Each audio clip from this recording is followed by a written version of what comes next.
Good morning. My name is John Howard. I, with my wife, am one of the co-coordinators of the NRG program in the Twin Cities of Corte Madera and Larkspur.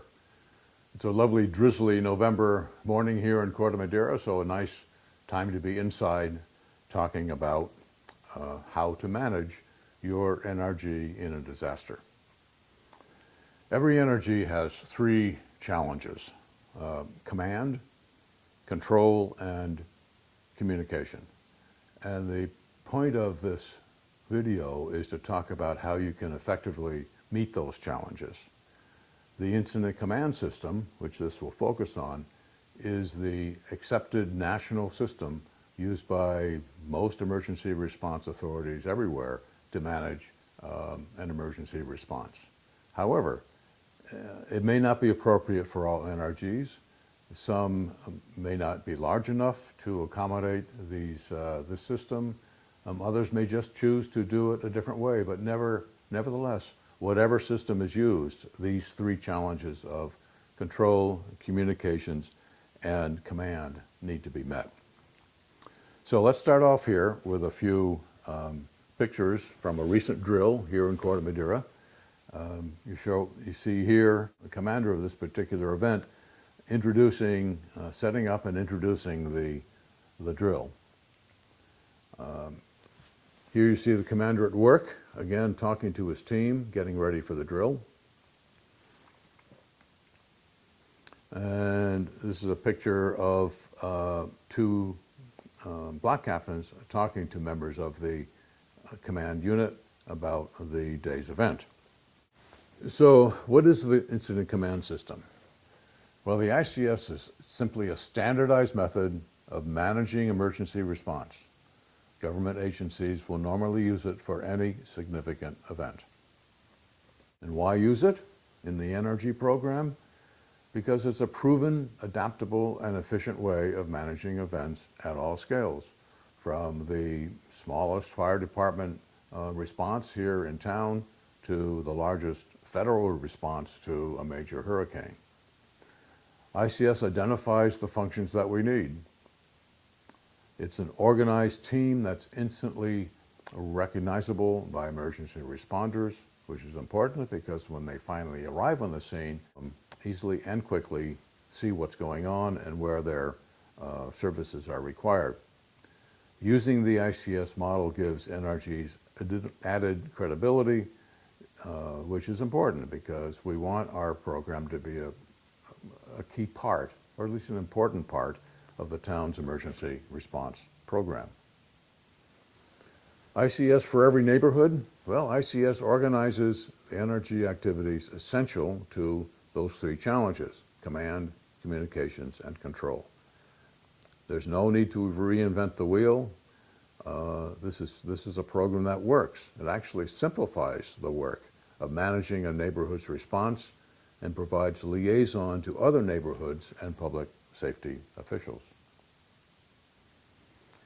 So the incident command system is both flexible and modular, which means it can be expanded and contracted to meet the needs of this particular event. And it's modular, meaning, of course, that pieces of it can be added or removed according to the demands of the incident.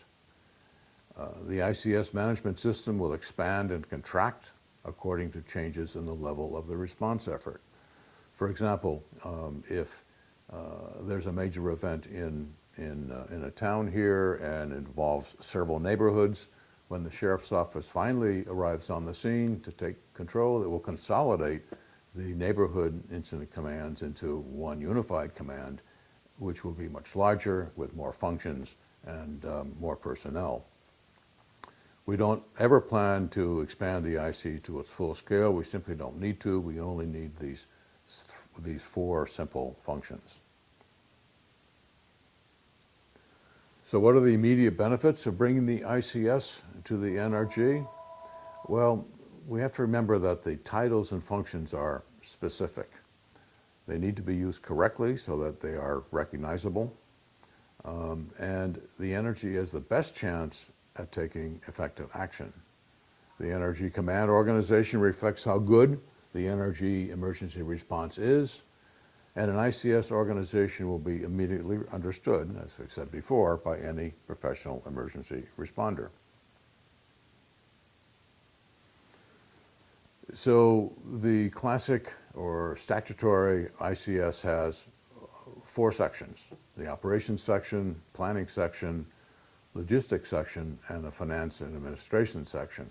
So we take those defined sections and we modify them a bit to suit the needs of the NRG. Of course, there's always going to be an incident commander, and there's a liaison officer which maintains contact with CERT or MMRC and the government agencies and other NRGs. There's the situation unit, which corresponds to the planning function, and these are the people receiving information from the block captains and recording the information and following the progress of the response to those events. There's the medical unit leader, whose function is obvious, as is the search and rescue unit leader. So here's a member of the situation unit recording an event on the situation board, and he will record the progress of that event across the board until it's finally resolved. And here we see 4 whiteboards hung on the side of the trailer at this particular drill, and the organizational chart is on the right. There's the next one to the left shows the day's special orders and the objectives of that particular drill. The 2 on the left are the event recording boards. And here you see a closer picture of the organization chart with the colors of each function. The colors are the same as the vests that the people wear. So if you see somebody with a white vest, that's someone in the command function. The blue vest, that's situation unit, talking to the block captains running the events. The yellow vests are the medical people, and the red vests are the search and rescue people. So here's a graphic display of the organization of a typical NRG.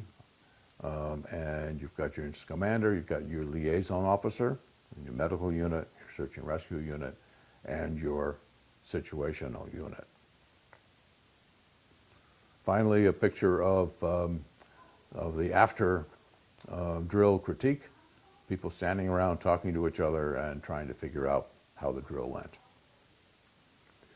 So there are certain protocols which we want to follow in a disaster and in a drill, and some of them are here. One, in the disaster, the first member of the IC on the scene is the person in charge, and he or she will continue in charge until relinquishing command to someone else. In a drill, always include the phrase, "This is a drill," in your opening transmission and at frequent intervals. The IC's location is dynamic. You want to report the location when you open up the drill, and you want to report it to command as well. Report only life-threatening injury or hazard. Use command channel 15 only to communicate with the CERT CP. So finally, we have a few references for you. NRGMarin.org is where you can find more information about this program. ReadyMarin.org is the county website, which has everything you can possibly want to know about emergency preparedness. The next link is to FEMA and the basic class in ICS, which actually is very interesting. I've taken it. And finally, there is nrgmarin@gmail.com, where you can email us with your questions or comments. So thank you for listening and watching today, and thank you for your service. Your volunteering in this program is essential to the preparedness of our towns. Thank you.